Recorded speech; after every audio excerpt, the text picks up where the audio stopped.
Alex, it's really great to have you on. I think it would be great for our viewers to just start with a little bit about you. Maybe it'd be great to learn a little bit about your background. Maybe you could tell us a little about your personal path before London Business School. Yeah, absolutely. I'll start with university. So I studied economics and management at Oxford. And so why did I do that?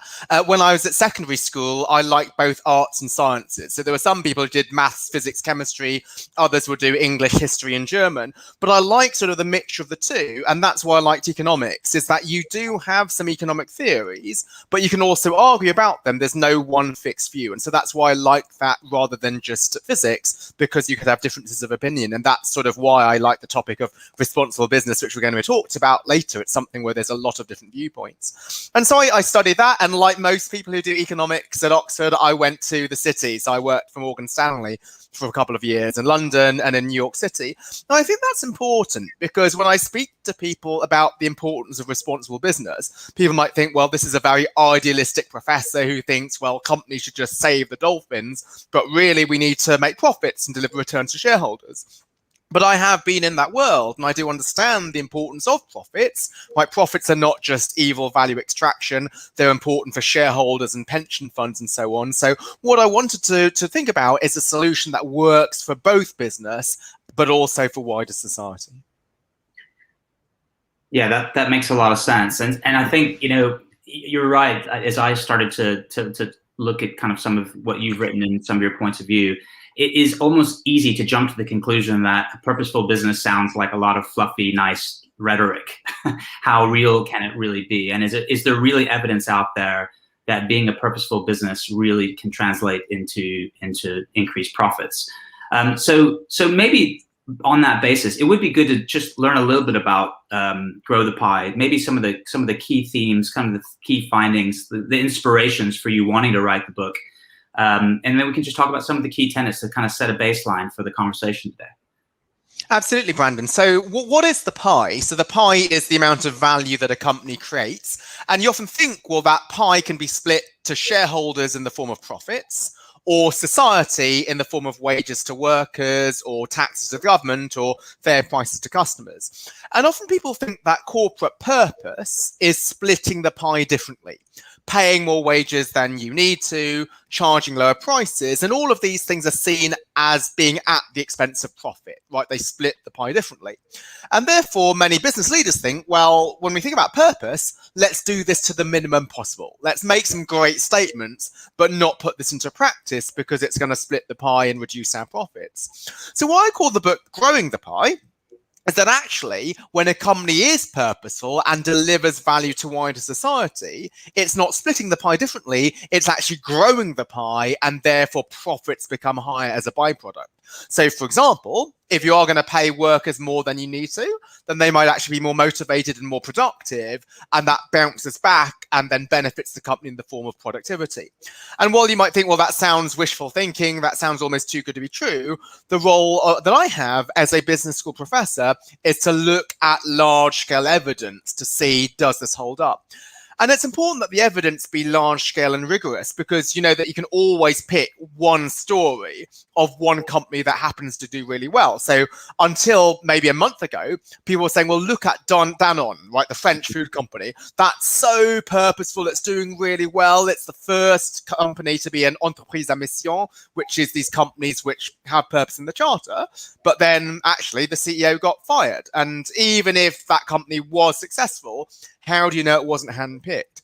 So what I want to do is I want to look at hundreds of companies across different industries, across different time periods, so not just good times, but also crisis times like we have now, and to see, does purpose lead to long-term profit? And the evidence suggests that it indeed does. So a company that is being purposeful is not just being fluffy or about sort of saving the world. Yeah, that's part of it, but it's also just good business to think about your value that you create to wider society beyond just shareholders. Yeah, and isn't it true? I mean, the Emmanuel Faber, losing his role as CEO, that just happened last month. Isn't it true that some of his competitors who are performing very well are also have invested a lot in being a purposeful business? We're talking about Unilever, we're talking about Nestle. So it wasn't just the fact that because Danone had kind of led the way around being a purposeful business, that led to poor results. Some of the competitors actually have had very good results. Is that true? You're absolutely right, Brandon. And I like your interpretation, because when people saw him being ousted, they said, oh, well, that's because capitalism is so evil. They don't realize the importance of purpose. That's why they kicked him out. No, that's not the case, because there are many other competitors, as you say, who looked at both purpose and profit. And I think the problem with Emmanuel Faber was that he was thinking only about purpose. Indeed, he said, well, my goal is not to deliver value to my shareholders. And yeah, that sounds great in terms of the media, but that's not realistic in the form of a business, right? Often we think that investors are nameless, faceless capitalists, but they're not, right? They're pension funds saving for people's retirement. They're insurance companies saving to fund future claims. So any repurposing of business absolutely needs to treat workers and the environment well, but you also need to do so in a way that's delivering returns to shareholders. And I felt that he was too much to the other extreme. So what I try to stress in my writing and my speaking is the importance of delivering both purpose and profit together. And this is indeed something feasible, not a pipe dream, as the evidence suggests. Yeah, it's almost purpose can't protect a CEO from underperformance, nor should it. Well, you talked about all of the research that you did for the book. It'd be great to hear about maybe some of the examples that you uncovered. Can you just tell us a little bit about that? Yeah, so let me give you, actually, rather than an example of a company, I'll give you an example of one type of study, just to show what is the evidence basis. And so this is something I myself started probably about 15 years ago. So I wanted to look at, do purposeful companies actually perform better? And the challenge with that is, how do you measure whether a company is purposeful? Well, you can't just look at their mission statement, because companies can say great things but not put it into practice. So what I looked at was the list of the 100 best companies to work for in America. That's a list of how well you treat your employees, employee satisfaction. Now, you might think, well, why did I look at employees? Why didn't I look at the environment? Because that's really important. But the thing with the environment is that's material for some sectors, let's say energy or transport, but maybe not so much for other sectors. Whereas employees, they're fundamental to every sector. So every industry needs to think about their employees really seriously. And the other good thing about my data set is it started in 1984. So I had both good times, but also bad times, like the financial crisis, like September 11th, so I can make sure that purpose was something which was not just a luxury in good conditions, but also pays off in bad conditions. Now, there's a lot of work I have to do, which I'm not going to bore your listeners with, which looks at, is it correlation or is it causation? Does purpose lead to profit, or does profit lead to purpose? After doing all that, what was my bottom line? I found that the 100 best companies to work for in America delivered shareholder returns that were 2.3 to 3.8% per year better. And over a 28-year period, that's 89 to 184% compounded. So simply put, companies that treat their workers better are not only being ethical towards the workers, they're also delivering higher value to shareholders, because those workers are becoming more motivated, more productive, more likely to stay. And is it just about treatment, or is it also about creating a bond, or in that purpose? Because one of the things you see, I've worked a lot with startup businesses and those that have gone on to scale and become bigger businesses. But there's something quite special when you have a group of people that found a business to go after something that really matters, and it becomes a magnet where people are attracted to that. And that purpose, I would argue, in almost the beginning of almost any company, there tends to be a strong purpose. So is one of the problems with that companies lose that along the way, that they lose sight of that? Isn't it more than just treating employees well? Isn't it more about like having a common goal, a common belief system in a way? You're absolutely right, Brandon, because when people think about treating workers well, that's a bit overly paternalistic. How do you treat people well? You give them higher wages, you give them safer working environments, and that's obviously important, but that's not maybe the only things that workers care about. They want to be part of a company that's exciting, that's a challenging place to work, where they can innovate. And so this is what the best companies to work for list will look at is not only being treated well, but also being challenged, being in a vibrant work environment, maybe being part of a purposeful organization that does good for the world. And so those are the important dimensions. I think that's really important because right now we try to have metrics for purpose. And we look at, well, how is the average worker paid compared to the chief executive? Is that ratio low enough? And yeah, obviously pay does matter, but there's a lot of other things that employees look for in their employer.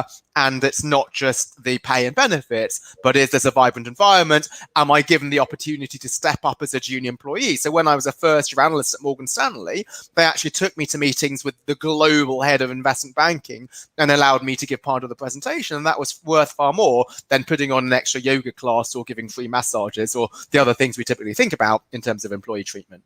And I love that example because you do see it, particularly as I've spent time on the West Coast of America and California. You see a lot of, incredible benefits, free food, breakfast, lunch, and dinner, work environments that seem like, just very different. And sometimes I feel like the material things get in the way of what the purpose actually is. Like you said, they're almost superficial things that people think is the answer to create that, an attractive environment to work in. The things that you're talking about, empowering people, innovating, going after something as a business that's really inspirational. Those seem to be the things that you must have looked at in your list. Is that true? That's spot on, Brandon. I think this is also the importance of growing versus splitting the pie. So if you're giving free food, that's great for the employee, but that costs money for the employer. So that's just a division of the pie being different.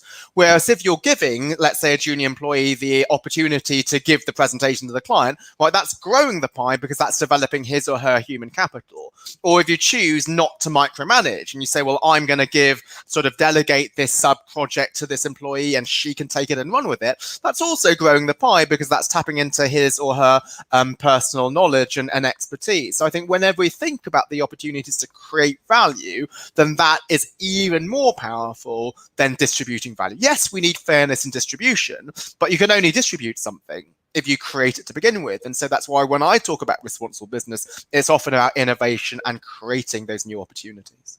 Absolutely. As we go here, I just want to remind our viewers that if you do have a question or you want to make a comment, go ahead and just make that in the comment section and we will be able to see it. And if it's a question, we'll be sure to ask it to Alex here. So should I actually, Brandon, just give an example of that innovation idea? So here is not a study, but an actual example. So in 2005, Vodafone, the UK telecoms giant, right, its strategy was just to expand in the West and win spectrum license auctions. But there was a small department, and there was a gentleman called Nick Hughes, and he noticed that in Kenya, people were, rather than trading cash, they were trading minutes on their mobile phone. So that was sort of their currency, was mobile phone minutes. And he thought, well, why can't we develop with our Vodafone technology the ability to transfer money on the mobile phone? And so that will mean that they don't even need to deal with cash, which is a problem because it can be stolen or it could be forged. And so the management of Vodafone just gave him this project and he ran with it. And this launched M-Pesa, this mobile money service in Kenya, which within the first 7 years lifted 200,000 people out of poverty. So just to give sort of this project to this gentleman and say, well, let's see what you can achieve with our technology, applying it to a completely new area, which is financial inclusion. And that was something which transformed a lot of people's lives. Yeah, we know that example well, and in fact, working in my profession where I work with a lot of executive teams, often the question that we're hearing from CEOs is, how do I create that environment for innovation to thrive? And actually, a lot of CEOs and executive teams have found that we don't have the right environment for that to be able to happen. We don't have a platform that people can build on top of and create new and amazing things. And in a way, that I can say from personal experience in the last kind of 5 to 10 years, that's been a big focus for executive teams. Do you think that ties in some way to this concept that we're talking about, is how can we create greater good? How can we actually allow things to incubate inside that create something that actually, to your point, grows the pie rather than, because what you often see when businesses are under attack, and in the last kind of 10 to 15 years in particular, with the way the technology has evolved, a lot of businesses are under attack where the answer suddenly becomes, we have to cost cut our way out of it, versus let's maybe cut costs in this area, but then use those savings to invest in growth. In some of the things we're talking about. Did you see, when you in your studies, did you see examples of that or that type of dynamic happening as well? Yes, and then this is why purpose is I think quite different from CSR, because CSR we often think about do no harm, right? We don't pollute the environment, we don't have unsafe working conditions, we don't cheat on our taxes, and right, that's all important, but I don't think it's as important as actively creating value. So I think in my work, what I find is actually the most sort of successful is not the do no harm stuff, but the actively do good stuff. So how can we create environments where people are willing to innovate? And importantly, that involves a lot of tolerance of failure. So there are some companies like Tata and Intuit which give company-wide awards for innovations that ultimately failed, but the actual innovation process was instructive, right? It needs to be a place in which companies feel, employees feel that they can try a new idea. And if it doesn't succeed, well, that's fine, because that is the whole aspect of innovation. And I think the media, unfortunately, they sort of penalize companies for doing bad things, what I call errors of commission. If you do something bad, like pay the CEO a lot and that's seen as unfair, or do a share buyback, that's seen as bad. But I think what's even worse is errors of omission, failing to actively do good. Let's think of Kodak. Right, Kodak was complacent. They did not get on the digital camera revolution. They were focusing on film. Kodak never gets the same backlash that successful companies get right now just because the CEO happened to be paid well. Whereas I think far more value is destroyed than a CEO being overpaid as a CEO who just doesn't create value because he or she's rests on their laurels. So I think the biggest way in which companies take from society is not making too much profits, but actually just not innovating to begin with. So I think what sort of the society holds companies to account for, it should be different. Yes, I completely agree. An overpaid CEO is a really bad thing. And yes, you should be held accountable for that. But I think it's even worse if you're not innovating, because the amount of potential value that could be lost by not taking this new innovation opportunity is substantial. Absolutely. How many people lost their jobs when Kodak went under? And what did that mean for those communities and those societies? That I like how you talk about omission. That makes a lot of sense. So then if I follow that line of argument, a lot of times people talk about governance. How can we actually set the right standards and governance to understand if the business is really being purposeful? Is it more about culture than governance? I know they tie together. There's a relationship between the two, but is culture more that, creating that psychological safety to innovate, having patterns of behavior that actually are aligned to a purpose? Is that more powerful than just the governance aspect of it, or is it can you not separate the two? I think both of them are powerful. So you do get some rather glib quotes by like Drucker saying culture eats strategy for breakfast. And that's really commonly quoted, but there's no evidence behind it, right? He says that, and therefore that'll be quoted by anybody who works for a corporate culture consultancy, but that's not based on any evidence. And I don't think it's helpful, because both of them are important, right? Let's say I want to live a long life. Is it important for me to eat well or not smoke or not drink too much? All of those are important, right? I mean, I'm going to do all of them. And certainly for a company, yes, first, the culture is important. So it should be one where it's not acceptable just to keep doing your job, but you want to sort of try and think about what are the things that you can do with the capabilities or the resources that your team or your division has to think about actively creating value. But also governance is important in the following way. So when I talk about growing the pie, I am saying that if you're to invest in society, profits will follow, but they only follow in the long term. So if the governance of the organization is such that management is held accountable for short-term profits, they're not going to be thinking about creating long-term value. So I think what is really important is to make sure that the horizons of the organization are in the long term. Maybe you're paying the CEO with shares that she can't sell for 5 to 7 years. And so once you have that as being long-term, that's also really important. There is one other thing which is often very often ignored when people think about purpose. Is actually, what does the word purpose mean? People often think it means altruism, right? A purposeful company serves wider society. But if you think about the word purposeful, it means focused and targeted, right? A purposeful meeting has a clear agenda. If I do something on purpose, I do it deliberately. And so a purposeful company should know what to do to serve society, but also know what not to do. So being purposeful is about as much about knowing what not to do as knowing what to do. You can't be all things to all people and serve every single aspect of society, right? Customers, employees, the environment, and so on. Because if so, let's say you're an energy company. If you need to serve employees, then you would never close down any power plant because that's going to lead to redundancies. You need to make difficult decisions and say, yes, we do care about our workers, but maybe decarbonisation is even more important. So they're going to be the priority when we have these trade-offs. And so I think a purposeful company needs to know that there are certain trade-offs and who are the first among equals when we are to make these difficult trade-off decisions. Yeah, I mean, that is so useful when you think of it in that way, because if your purpose is tied, it's like what gives you the intelligence to make those decisions and look at those trade-offs in the way. What's your North Star? And it is your purpose. Like you said, they're not all equal. I like that. You talk a lot about so if we talk about some of those things, is there a bridge to some of the other topics in your book? You talk about 3 sets of stakeholders. It's companies, which we've talked a lot about here. You talk about investors, and you talk about citizens. Maybe we could talk about investors for a moment and the role that they play. Because you talk about, like, if investors are really just looking at short-term quarterly profits only, then that's obviously a fundamental issue. So can we just talk a little bit about, your findings and your points of view around what you call investor stewardship?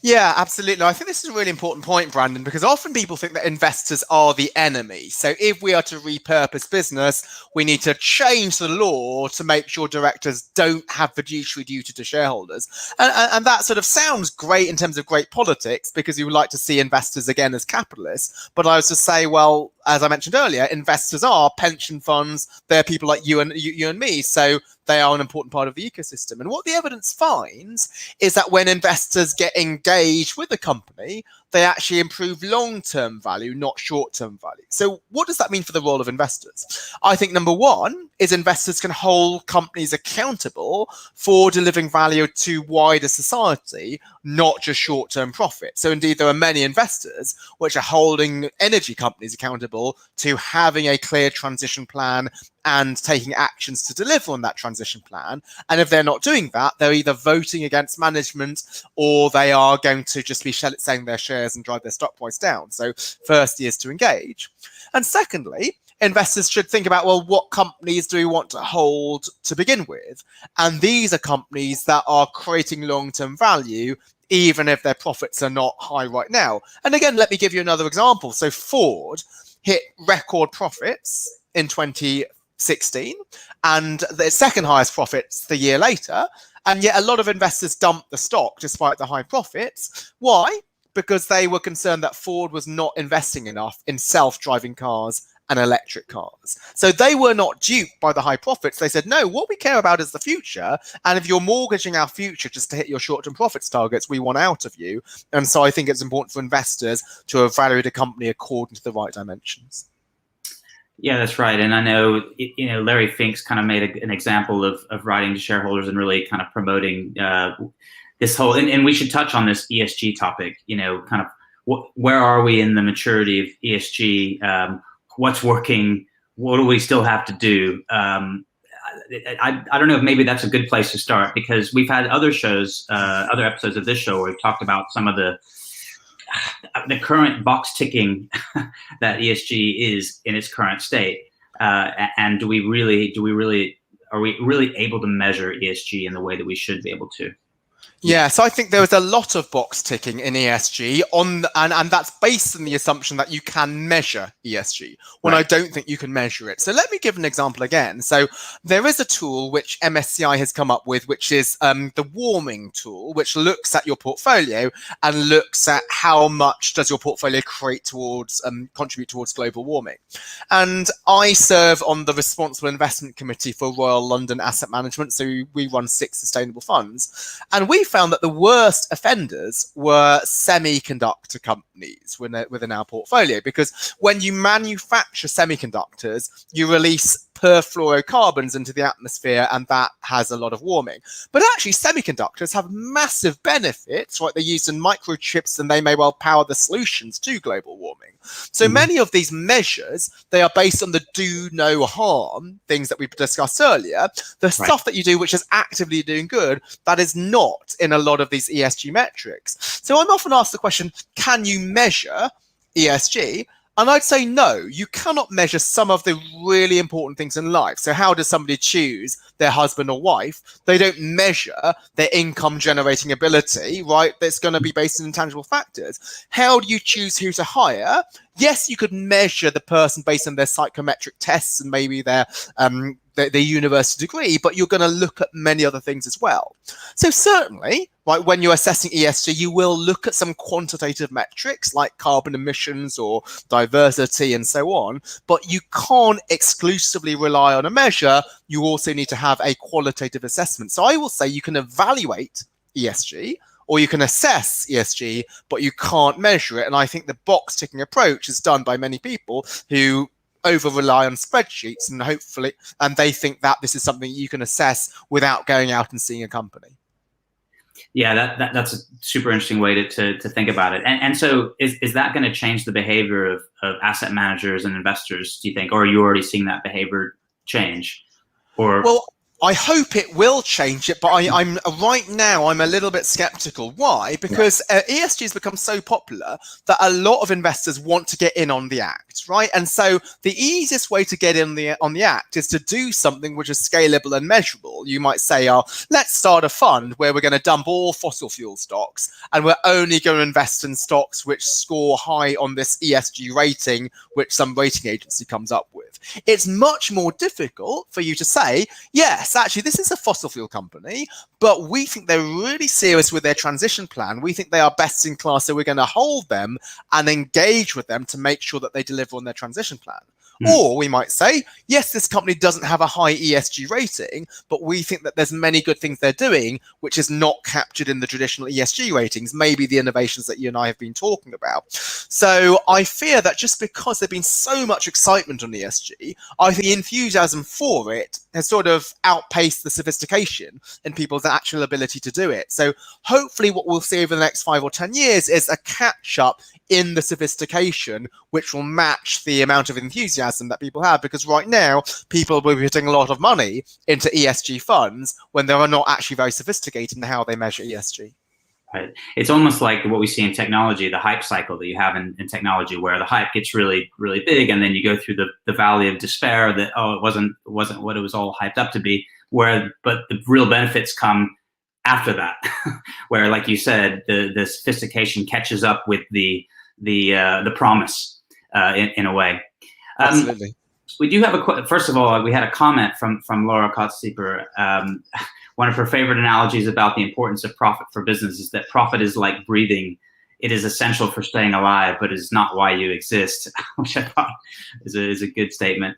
Absolutely. I actually have that in my book. It's Dennis Back of AES just says that, right? So yes, but breathing is important, but the purpose of living is not to breathe.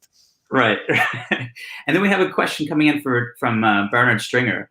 Do investors need to take a longer term view if they buy into purposeful businesses? So is there a mindset shift about taking a long term view if you buy into purposeful businesses?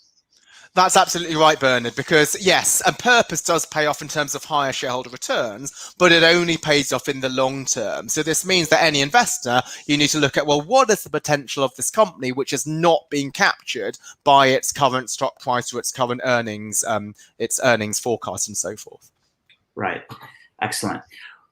Well, I know we need to wrap up, but maybe one final thing, if you've got just a minute.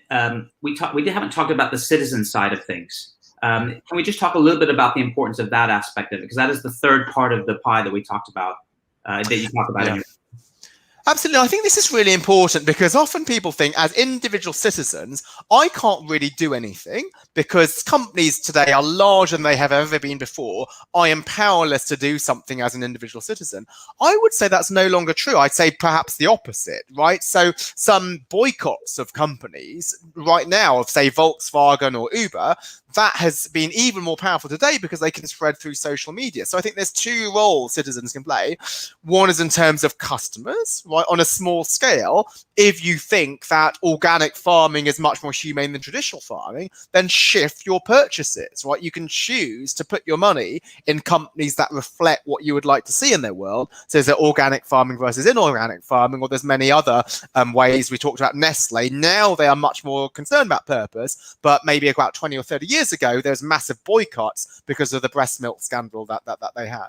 Yeah. And the second is as an employee, right? Because human capital is more important now than it has ever been before. Maybe 50 years ago, it was physical capital like machines that matter. But nowadays, if there's a company which is not acting purposefully, right, no matter what the pay they're giving you or the job prospects, if you walk away from such companies, that is also really important. We've seen this, right? My former industry of investment banking, that used to be the main industry that MBA students would want to go into. But nowadays, it's not so popular because people are concerned about, number one, are they truly giving clients value-creating advice? And number two, are they treating their workers well? And if not, then they're not going to go into that career, no matter whatever the trimmings of investment banking are. Absolutely, and we've just seen some of that materialize in the FT recently with Goldman. Well, Alex, that's all the time we have for today. I can't thank you enough for joining us. It was absolutely fascinating. If people who are watching haven't read Grow the Pie, I strongly encourage you to read it, and you can dive more into the topics we covered today. Alex, thanks again. Have a great weekend, and we hope to speak to you soon. Great. Thanks so much, Brandon. It was great to be on. Thanks so much for inviting me. Cheers, Alex.